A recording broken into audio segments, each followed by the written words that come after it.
유일임 방송통신심의위원회 위원장의 이른바 청부민원 의혹, 즉 류일임 위원장이 자신의 가족과 지인 등을 동원해서 방심위에 뉴스타파 인용 보도 관련 심의를 요청하는 민원을 넣었다는 민원을 청구했다. 이런 의혹 받고 있습니다. 이 사실은 익명의 공익제보자가 국민권익위원회에 신고하면서 알려졌는데요. 방심위는 진실을 밝히기는커녕 공익제보자 색출에 열을 올리고 있습니다. 그 공익제보자를 대리하고 있는 법률사무소 이유의 박은선 변호사를 스튜디오로 모셨습니다. 어서 오세요. 네, 안녕하세요. 네. 자, 먼저 개인적 질문부터 드리겠습니다. 10년 이상 고등학교 교사를 하다가 로스쿨 들어가서 변호사가 되셨다. 특별한 계기나 이유가 있으세요? 사실 저는 이제 교사 근무 중에 공익신고를 하고 또 그것과 관련해서 교직을 떠난 경험이 있습니다. 아, 본인이 공익 네. 신고자셨군요. 예. 좀 부끄럽지만 그래서 이후에 이제 로스쿨을 거쳐서 변호사 됐는데 이제 과거의 경험 때문에 이제 교육 사건이나 공익신고 사건에 접하고 또 담당하게 되는 경우가 많습니다. 특히 제가 좀 자격이 없다고 생각해서 이제 반납을 한 적이 있긴 한데 그렇게 이제 저한테 공익신고 관련해서 상을 주신 시민단체 등에서 네. 이제 어떤 요청을 하시면 좀 거절을 당연히 할 수가 없어서 그래서 현재 공익신고 관련 시민단체들에서 활동하고 있기도 하고 또 권익위의 비실명 대리변호사로 위촉이 되어 있기도 합니다. 본인이 공익신고자였기 때문에 누구보다도 공익신고 사건에 대해서 그 가치와 중요성을 많이 인정을 하고 있으신 거 아닌가 싶고요. 곧바로 들어가서 청부 민원 의혹, 유일임 방심위원장, 실명을 밝히지 않은 신고자가 변호사님 통해서 국민권익위원회 신고서를 제출을 한 거죠. 네, 맞습니다.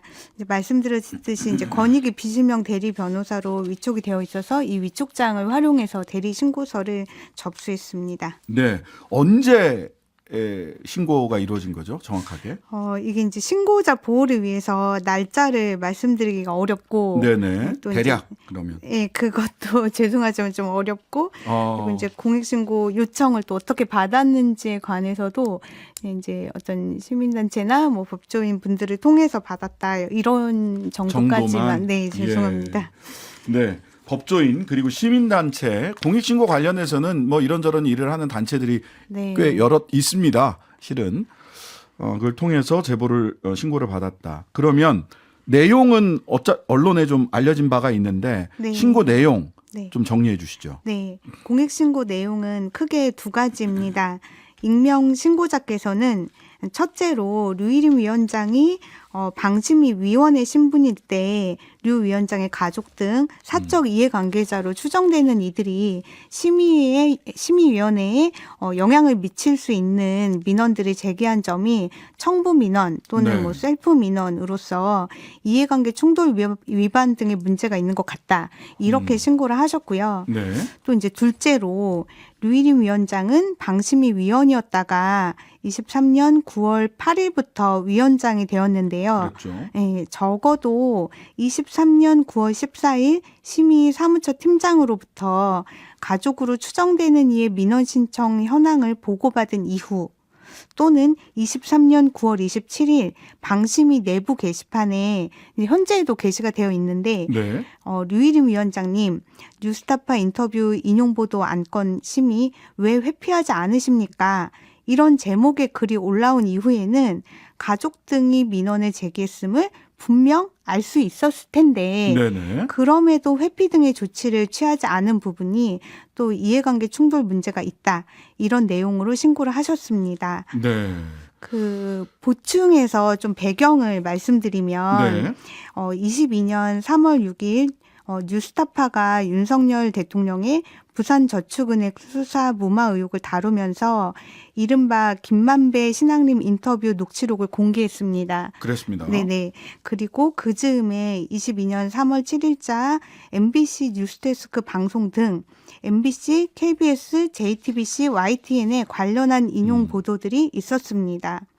그런데 이 인용 보도들과 관련해서 23년 9월 4일 오전에 국회에서 당시 이동관 방통위 위원장이 뉴스타파가 공개한 이 인터뷰 녹음 파일을 인용 보도하는 방송에 대해서 방심위를 통해 엄중 조치를 할 예정 이런 취지의 발언을 했습니다. 사실 방통위원장은 이런 얘기를 할 수도 없는 관계예요. 방통위와 방심위 관계는. 그렇죠. 그럼에도 불구하고 이동관 방통위원장이 이 얘기를 하고 그러고 나서 네. 그러니까 방심위가 이제 독립기관이기 때문에 이렇게 말한 것도 말씀하신 부적절해요. 것처럼 네. 그런데 바로 그 당일 오후부터 MBC 등의 방송들에 대해 당시 방심위위원회 지휘이던 류일임 위원장의 사적 이해관계자로 보이는 이들로부터 MBC 등의 징계를 부과해야 된다. 뭐 이런 내용들을 담은 민원들이 쏟아진 겁니다. 예. 그리고 이 민원이 방심위 심의에 네, 굉장히 강력한 영향을 미쳤죠. 네, 미친 것으로 보입니다. 이건 이제 확인되는 자료들을 배경으로 보면 방심위 위원들은 이 민원들에 대해서 언급을 한 것이 확인이 되고요. 네. 이것도 이제 지금 공개하기 좀 어렵지만 그리고 그날 심의위원회에서 그러니까 9월 5일에 심의위원회에서 이렇게 그 녹취록을 인용 보도한 이 관련한 민원들, 이 민원들을 다른 민원들보다 먼저 긴급심의. 처리한 신속 심의가 결정이 됐습니다. 그리고 이제 몇 달 뒤인 11월 13일에 이 민원들이 문제 삼은 바로 그 방송 프로그램들에 대해서 가장 중한 징계인 과징금 부과가 결정됐습니다. 예, 몇 천만 원씩 나왔어요. 네, 예. 총 1억이 넘고요. 예. 그 종합하면 이제 류일임 위원장은 방심위 위원 또는 위원장의 지위에서 특정 방송 프로그램들에 대한 과징금이라는 중징계 부과 처분이 부과되는 데 있어 큰 역할을 한 민원들과 관련해서 사적 이해관계자들이 그 민원을 제기하도록 청탁 등을 했거나 네. 또는 적어도 그 민원들이 제기된 상황을 알면서도 회피하지 않았다. 그래서 이 점에서 공직자의 이해관계 충돌 방지법, 뭐 방심위, 임직원 이해충돌 방지 규칙 이런 등등의 규정들을 위반했다라고 생각합니다. 네. 9월 4일 이동관 방통위원장이 국회에서 방심위 통해서 엄중 조치하겠다. 이렇게 얘기를 하니까 민원이 쏟아져 들어왔고 그 민원을 근거로 긴급 심의를 했고 그 긴급 심의를 해서 중징계를 했다. 이게 일련의 과정. 네. 이 과정에서 만약 실제로 사주 권고, 청탁 이런 거를 유일임 방심위원장이 했다라고 하면 더 큰 문제고 만약 그게 아니라고 하더라도 이해충돌 방지 본인 스스로 회피했어야죠. 민원인이 본인과 이렇게 직접적으로 관계가 있는데. 자, 변호사님 이거 처음 이런 얘기 들었을 때 좀 믿어지셨어요? 저는 좀 믿어지는 그 부분보다 조금 예. 겁이 났습니다. 겁이 나셨어요? 예. 왜요? 왜냐하면 이제 뉴스타파 그 녹취록 사건을 이미 알고 있던 상황에서 이게 너무 큰 또 너무 정치적인 사안 아닐까. 이제 제가 또 어떤 편견을 가지고 접근하게 되지 않을까 뭐 이런 것들이 좀 생각이 많았는데 하지만 이제 검토한 결과 어찌 됐든 이해관계 충돌 등에 해당하는 공익신고 사안이 맞고 또 이 사안이 정치적으로 좀 관계가 있는 만큼 오히려 신고자 보호가 너무나 중요하다라고 네. 생각해서 이제 함께 하게 됐습니다. 네. 자, 유일임 방심위원장은 가족과 지인이 실제로 민원을 넣었는지, 민원을 넣으라고 요청했는지 아직도 그 북내대에 대해서는 답을 하지 않은 채 개인정보보호법 위반이다. 신고자에 대해서 엄벌을 해야 된다. 이렇게 얘기를 하고 있어요. 네네. 이 유일임 방심위원장의 이 사태를, 이 사안을 대하는 태도, 이거 어떻게 보고 계십니까? 일단 뭐 개인정보보호법 위반은 아니라는 점은 이제 뒤에서 다시 말씀드리겠지만 위법성이나 뭐 처벌 가능성 이거는 이제 낮다고 보고요. 그럼에도 불구하고 이분이 우리가 요구하는 국민들이 지금 원하고 있는 부분에 대해서는 답을 하지 않고 네. 이 부분만 이제 문제 삼고 있는 것이 솔직히 너무 당황스럽습니다. 왜냐하면 저는 이제 공익신고가 있고 이게 이제 MBC와 뉴스타파를 통해서 보도가 됐을 때 그 보도를 보면서 내일이라도 당장 위원장이 사과를 하지 않을까. 대국민 사과를 하고 뭐 이제 사퇴하고 뭐 이런 식의 진행을 좀 기대한 부분이 있었습니다. 근데 오히려 이제 그러기보다는 공익신고자 색출을 하겠다고 발표를 하지 않으셨습니까? 네, 그렇죠. 굉장히 당황스럽고 지금 달을 가리키는데 그 손가락을 문제 삼으시는 이 상황이 좀 안타깝다고 생각합니다. 이건 그냥 문제만 삼는 게 아니라 손가락을 아예 잘라버리려고 맞아요. 하는 것 같아요. 네네. 예. 조직적 개입 정황이 있다 이런 보도도 나오고 있는데요. 네. 조직적 개입이라고 볼 수 있는 부분도 있지만 좀 개인적으로는 류 위원장이 자신과 관련된 모든 인맥을 총동원한 게 아닐까 네. 이런 생각도 듭니다. 이제 저희 신고자로부터 확인된 사실도 중요하지만 이 신고 이후에 이제 언론사들이 찾아낸 증거들도 되게 중요한 것 같은데요. 29일자 뉴스타파 보도를 보면 9월 4일 오후 5시부터 9월 5일 오전 10시까지 네. 민원을 신청한 사람들을 총 4개 그룹으로 나눌 수가 있습니다. 네. 그래서 류일임 위원장의 조카와 동서 등 가족 그룹, 그리고 이게 8건이네요. 예. 네네, 류 위원장이 대표를 지냈던 미디어연대 간부 그룹, 3건. 네, 류 위원장이 경주 문화 엑스포 대표 시절 인연을 맺은 예술단 대표와 그 가족 그룹, 네, 거기가 8건. 네, 예. 또 류 위원장이 재직했던 YTN의 관계자 그룹 7건. 네. 이런 식으로 이제 4개 그룹으로 나뉩니다. 근데 이 그룹들에서 이제 쏟아진 민원들이 네. 이른바 복붙 민원인 거죠. 뭐 특수한 물음표 표시, 그러니까 거기 들어갈 자리가 아닌데 물음표가 있는 뭐 오타 이런 것까지 다 네네, 복붙이더라고요. 똑같은 것들이 이제 있기 때문에 약간씩 바꾸거나 거의 똑같은 이런 민원들인데 꼭 누군가가 텍스트를 작성한 다음에 이걸 이제 뿌려갖고 복붙한 것처럼 굉장히 네. 유사하고, 더욱이 이제 그 민원 제기자들이 이전에는 방심위에 민원을 제기한 적이 없는 거죠. 네, 네. 그래서 누군가를 위해 또는 누군가의 지시로 한꺼번에 민원이 제기된 게 아닌가 이런 의심을 떨칠 수가 뭐 없습니다. 보도 보니까 이분 중에 한 분은 평상시에 유일임 위원장과 방송 문제점에 대해서 평상시에 이야기를 해왔기 때문에 본인들이 문제의식을 느껴서 민원을 제기했다 이렇게 해명을 하긴 했던데 그 말을 어디까지 믿을 수 있을지 모르겠습니다. 그런데 어쨌든 지난 연말에 유 위원장은 연휴 전에는 방심위가 공익제보자 색출을 위한 특별 감찰반 편성하고 감사실장을 포함해서 5명의 감사반원 인사 발령을 했더라고요. 이 뭐 보니까 감찰과 색출의 진심이신 것 같아요. 방심위 직원들은 이 상황 어떻게 받아들이고 있습니까? 일단 감사에 대해서 방심위 직원분들은 상당히 분노하신 것으로 제가 알고 있습니다. 네. 신고자가 방심위 직원이건 아니건 이미 MBC 징계를 위한 신속심의 등에 대해 방심위 내부에서 많은 문제 제기가 있어온 게 사실입니다. 이미 네.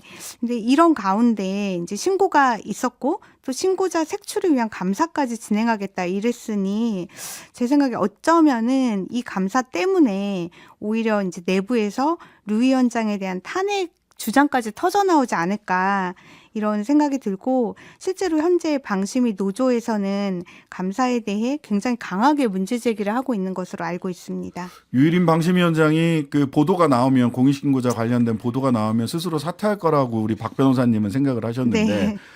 전혀 그 다른 방식으로 대응을 하고 있어요. 네. 이 대응 어떻게 보십니까? 말씀하셨듯이 지금 이제 손가락을 자르려는 그런 상황으로 보입니다. 달을 가리키는데 가리키는 손가락을 보는 걸 넘어서 아예 그 손가락을 자르려고 하시니까 이건 적반하장이고, 또 이제 전직 언론인으로서 또 현직 공직자로서 부끄러움을 좀 모르시는 게 아닌가, 대리 신고자로서의 제 생각입니다. 네. 그 모든 공익신고 사안이 그렇지만 또 이번 사안은 특히 정치적 이슈와 엮일 수가 있기 때문에 신고자 보호가 너무도 중요한 것 같습니다. 네. 류 위원장이 지금이라도 공익신고자 색출 시도를 좀 멈추시고 공무원 행동강령 위반, 이해관계 충돌 여부 이런 것들에 대한 권익위 조사에 성실하게 임하셨으면 좋겠습니다. 그리고 지금까지 이제 입장을 정확하게 표명하신 적이 없는데, 네, 맞습니다. 가족이나 지인이 류 위원장의 청탁이나 뭐 권유 이런 거 없이 스스로 민원을 제기했는지, 류 위원장이 정말로 아무것도 몰랐는지, 그리고 내부 보고나 게시글 등이 있었는데도 회피하지 않으신 이유가 대체 뭔지, 이런 것들을 지금이라도 국민 앞에 솔직하게 밝히고 법적 도덕적 책임을 다해서 앞으로 방심위가 사적 정치적 영향을 받지 않았으면 좋겠습니다. 알겠습니다. 자, 그 민원인들 유일임 위원장의 가족과 지인 등이 공익제보자의 신고로 개인정보가 유출됐다. 이번 주 중으로 해서 뉴스타파 MBC를 상대로 민형사 소송 제기하고 국민권익위원회도 개인정보가 외부에 불법 유출된 것에 대한 진상조사 촉구 민원도 낼 거라고 네네. 합니다. 즉 개인정보 유출이다. 이건 어떻습니까? 법적으로 문제가 있습니까? 검토한 결과에 따르면 개인정보보호법 위반 여부는 이거는 민원인들의 개인정보는 공익신고를 위한 준비 과정에 포함될 수가 있습니다. 네. 따라서 정당행위로서 위법성이 조각되거나 위법성 없다. 네, 또는 예. 이제 위법성이 인정된다고 하더라도 공익신고자 보호법 등의 면책 규정이 적용돼서 처벌할 수 없다. 이것이 이제 제 입장이고요. 네.